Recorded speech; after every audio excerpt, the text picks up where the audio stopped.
നമ്മുടെ പ്രമുഖനായ രാഷ്ട്രീയ നേതാവ് പി.വി. അൻവർ എവിടെയാണ്? ഒളിവിൽ പോയതാണോ? കൊൽക്കത്തയിലേക്ക് വണ്ടി കയറിപ്പോയിട്ട് അയാളെ ഇതുവരെ കാണാനില്ല. ഞാൻ ആവശ്യപ്പെടുകയാണ്, പി.വി. അൻവറിനെ കണ്ടെത്തണം. അതിന് കോൺഗ്രസ് പാർട്ടിക്കാരും പ്രത്യേകിച്ച് വി.ഡി. സതീശൻ മുന്നിട്ടിറങ്ങണം. പി.വി. അൻവർ എവിടെയാണ്? തിരോധാനം ആണോ, അതോ മുങ്ങി നടക്കുകയാണോ, അതോ ഇനി പൂർവാധികം ശക്തനായി തിരികെ വരുമോ? പി.വി. അൻവർ ഒന്നുമല്ല, വെറും തൃണമാണ് എന്ന് തെളിയിക്കപ്പെട്ട് കഴിഞ്ഞു. രാഷ്ട്രീയ കേരളത്തിൽ പി.വി. അൻവർ ഒന്നുമല്ല എന്ന് തെളിയിക്കപ്പെട്ട് കഴിഞ്ഞു. കാരണം കോൺഗ്രസ് പാർട്ടിയിലോ അതുപോലെ തന്നെ CPM-ലോ അല്ലെങ്കിൽ മറ്റേതെങ്കിലും കേരള കോൺഗ്രസിലോ ഏതെങ്കിലും ഒരു സംഭവം ഉണ്ടായി കഴിഞ്ഞാൽ തൃണമൂൽ കോൺഗ്രസും പി.വി. അൻവറും ഒക്കെ അപ്രസക്തമാണ്, വാർത്താ മാധ്യമങ്ങളിൽ നിന്ന് നിഷ്കാസിതരാകും എന്നതിന് ഉത്തമ ഉദാഹരണമാണ് ഇപ്പോൾ സംഭവിച്ചിരിക്കുന്നത്. കേരളത്തിൽ KPCC അധ്യക്ഷനെ മാറ്റി, സുധാകരനെ മാറ്റി, സണ്ണി ജോസഫിനെ വെച്ചു. മാധ്യമങ്ങൾ ആ വഴിക്ക് നീങ്ങി. മാധ്യമങ്ങൾ ഇനി പറയാൻ അത് മാത്രമേ ഉള്ളൂ. UDF കൺവീനറെ മാറ്റി, ഹസനെ മാറ്റി, അടൂർ പ്രകാശിനെ വെച്ചു. അപ്പോ അൻവറിനെ കുറിച്ച് ആർക്ക് മിണ്ടാൻ നേരം? അൻവറിന്റെ മുന്നണി പ്രവേശം അവിടെ നിന്നു. അൻവറിനെ കുറിച്ച് ചർച്ച ചെയ്യാൻ സമയമില്ല. നിലമ്പൂർ ഉപതെരഞ്ഞെടുപ്പ് വരും വരും വരും എന്ന് പറയുന്നതല്ലാതെ വന്നതേയില്ല. അപ്പൊ പിന്നെ അൻവറിനെ കുറിച്ച് ചർച്ചയേ ഇല്ല. അതുകൊണ്ട് അൻവർ എവിടെയാണ്? അൻവർ മുങ്ങിയോ? നിലമ്പൂർ തന്നെ ഉണ്ടോ, അതോ മറ്റെവിടെയെങ്കിലുമാണോ? അൻവർ കൊൽക്കത്തയിലേക്ക് പോകുമെന്നാണ് 2 ആഴ്ച മുമ്പ് നമ്മൾ അറിഞ്ഞത്. കൊൽക്കത്തയിലേക്ക് പോകുമെന്നും അവിടെ പോയി മമതാ ബാനർജിയെ കാണുമെന്നും അഭിജിത് ബാനർജിയെ ഒക്കെ കണ്ടിട്ട് കാര്യങ്ങൾ തീരുമാനിക്കുമെന്നൊക്കെ ആണ് പറഞ്ഞു പോയത്. അന്ന് ആ വാർത്തയൊക്കെ വലിയ പ്രാധാന്യത്തോടെ വന്നിരുന്നു. പക്ഷേ പെട്ടെന്നാണ് ഹൈക്കമാൻഡ് കേരളത്തിൽ KPCC-യിൽ ഒരു വെട്ടങ്ങ് വെട്ടിയത്. അതോടുകൂടി തൃണമൂൽ കോൺഗ്രസിന്റെ കാര്യത്തിലും ഒരു ധാരണയായി. തൃണമൂൽ കോൺഗ്രസ് അപ്രസക്തമായി കേരളത്തിൽ. അതിനെക്കുറിച്ച് വാർത്തകൾ ഇല്ലാതെയായി. ഇതാണ് വാസ്തവം.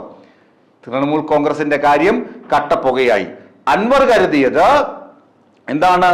ഇടതുമുന്നണി ബന്ധം ഉപേക്ഷിച്ച് ഇങ്ങോട്ട് ഇറങ്ങിത്തിരിച്ച് വന്നു കഴിഞ്ഞാൽ അൻവർ ഉയർത്തിയ മുദ്രാവാക്യം, പിണറായിസത്തെ താറടിച്ച് പിണറായിസം ഒന്നുമല്ല എന്ന് പറഞ്ഞ് പിണറായിസത്തെ കേരളത്തിൽ നിന്ന് കെട്ടുകെട്ടിച്ച് കളയാമെന്ന മുദ്രാവാക്യം വിളിച്ചു കഴിഞ്ഞാൽ മാധ്യമങ്ങളൊക്കെ തന്റെ കൂടെ നിൽക്കും. എക്കാലവും തനിക്ക് എന്താണ് ഭയങ്കര സ്റ്റാർ വാല്യൂ കിട്ടും, മാധ്യമങ്ങളുടെ 1-ാം പേജ് തലക്കെട്ട് ഒക്കെ തനിക്കൊപ്പം കിട്ടും എന്നായിരുന്നു അൻവറിന്റെ മിഥ്യാധാരണ. ആ ധാരണ പൊളിഞ്ഞു എന്ന് അൻവറിന് ഇപ്പോഴെങ്കിലും മനസ്സിലായി കാണും. അൻവർ വെറും കടലാസ പുലിയാണ്. അൻവർ ഓടി നടന്നു. ആദ്യം ചെന്നൈയിൽ പോയി DMK നേതാക്കളെ കണ്ടു. ഒടുവിൽ അവർ എന്താണ് വാതിലടച്ചിട്ട് പറഞ്ഞു, ഗുഡ് ബൈ മിസ്റ്റർ അൻവർ, പൊക്കോളൂ, താങ്കൾക്ക് ഇവിടെ പ്രവേശനമില്ല. അൻവർ എന്താണ് കൊതിക്കെറിവ് തീർക്കാൻ നാട്ടിൽ വന്നിട്ട് DMK democratic movement of Kerala എന്ന് പറഞ്ഞൊരു സ്ഥാപനം തുടങ്ങി. എന്നിട്ട് അത് 3-ന്റെ പൂട്ടിക്കെട്ടിയിട്ട് നേരെ ഉത്തരേന്ത്യയിലേക്ക് വണ്ടി കയറി സമാജ്വാദി പാർട്ടിയെ കണ്ടു. അവിടെ അവിടെ അഖിലേഷ് യാദവ് പറഞ്ഞു, ഗുഡ് ബൈ മിസ്റ്റർ അൻവർ. അത് നടന്നില്ല. പിന്നീട് തൃണമൂൽ കോൺഗ്രസിൽ പോയി അവിടെ ആരുടെയൊക്കെ കാല് പിടിച്ചിട്ട് പുൽപാർട്ടിയും കൊണ്ടിങ്ങോട്ട് കേരളത്തിലോട്ട് വന്നു. ഇത് ഇവിടെ കരുതി ഉത്തരേന്ത്യയിലെ വലിയ പാർട്ടിയല്ലേ, ഇവിടെ വന്നു കഴിഞ്ഞാൽ ഉടനെ UDF പ്രവേശനം കിട്ടും. ഇവിടെ മമതാ ബാനർജിയും കോൺഗ്രസും അവിടെ UPA-യും അവിടെ ഇന്ത്യ സഖ്യവുമായിട്ടൊക്കെ ഉടക്കി നിൽക്കുന്ന ആളാണ് മമതാ ബാനർജി എന്ന് അൻവർ തിരിച്ചറിയാതെ പോയി. മമതാ ബാനർജി വലിയ ആളൊക്കെ തന്നെയാണ്.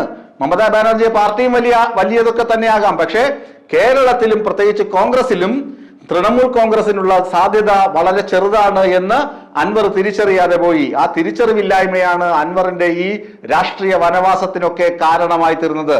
എങ്കിലും അൻവറിനെ കേരളത്തിൽ സഹകരിപ്പിക്കുന്നതിൽ കുഴപ്പമില്ല എന്ന് ഹൈക്കമാൻഡ് കേരളത്തിലെ കോൺഗ്രസ് നേതാക്കളോട് പറഞ്ഞു. വി.ഡി. സതീശൻ പറഞ്ഞു, വാതിൽ തുറന്നിട്ടുമില്ല അടച്ചിട്ടുമില്ല എന്ന് പല ആവർത്തി പറഞ്ഞു. ഒടുവിൽ പറഞ്ഞു, നിങ്ങൾ കോൺഗ്രസിൽ ചേരൂ, കോൺഗ്രസിൽ ചേർന്ന് കഴിഞ്ഞാൽ നിങ്ങൾക്ക് പ്രശ്നമില്ലല്ലോ, നിങ്ങൾക്ക് നല്ലൊരു പദവിയൊക്കെ തരാം, കോൺഗ്രസിൽ ചേരൂ.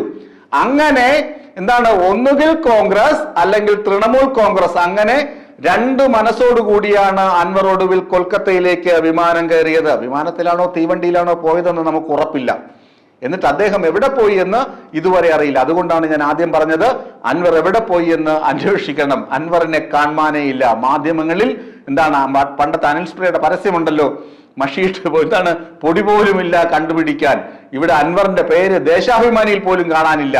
സാറിന് വിമർശനം എഴുതുന്ന ദേശാഭിമാനിയാണല്ലോ, ദേശാഭിമാനിയിൽ പോലും അൻവറിനെ കുറിച്ച് ഒരു വരി കാണാനില്ല. അൻവർ എവിടെ പോയി എന്ന് കണ്ടുപിടിക്കണം. പ്രിയപ്പെട്ട മാധ്യമ സുഹൃത്തുക്കളെ, മെയിൻ സ്ട്രീം മാധ്യമക്കാരെങ്കിലും അൻവറിനെ ഒന്ന് കണ്ടുപിടിച്ചു തരണം. അല്ലെങ്കിൽ മിസ്റ്റർ വി ഡി സതീശനെങ്കിലും അൻവറിനെ ഒന്ന് കണ്ടുപിടിച്ചു തരണം. അദ്ദേഹം UDF മുന്നണിയിലുണ്ടോ, അതോ കോൺഗ്രസിൽ ചേർന്നോ, അതോ ലീഗിൽ ചേർന്നോ, അതോ അദ്ദേഹം തൃണമൂൽ കോൺഗ്രസിൽ തന്നെയാണോ ഇപ്പോഴ്, അതോ അദ്ദേഹം നിലമ്പൂരിൽ ഇനി മത്സരിക്കാൻ തയ്യാറെടുത്ത് നിൽക്കുകയാണോ, നിലമ്പൂരിൽ പ്രത്യേക സ്ഥാനാർത്ഥിയെ പ്രഖ്യാപിച്ചോ? ഇതൊക്കെയാണല്ലോ വീരസ്യം മുഴക്കി നടന്നത്. അതെന്തായി എന്ന് അറിയാനുള്ള ആഗ്രഹം കൊണ്ട് ചോദിച്ചു പോവുകയാണ്. അൻവർ എവിടെയാണ്? അൻവറിന്റെ തിരോധാനം എന്താണ് സംഭവിച്ചത്? ഇനി പ്രത്യേക അന്വേഷണ കമ്മീഷനെ വല്ലതും പിണറായി സർക്കാർ തന്നെ നിയോഗിക്കേണ്ടി വരുമോ? അൻവർ, നിങ്ങൾ എവിടെയാണ്?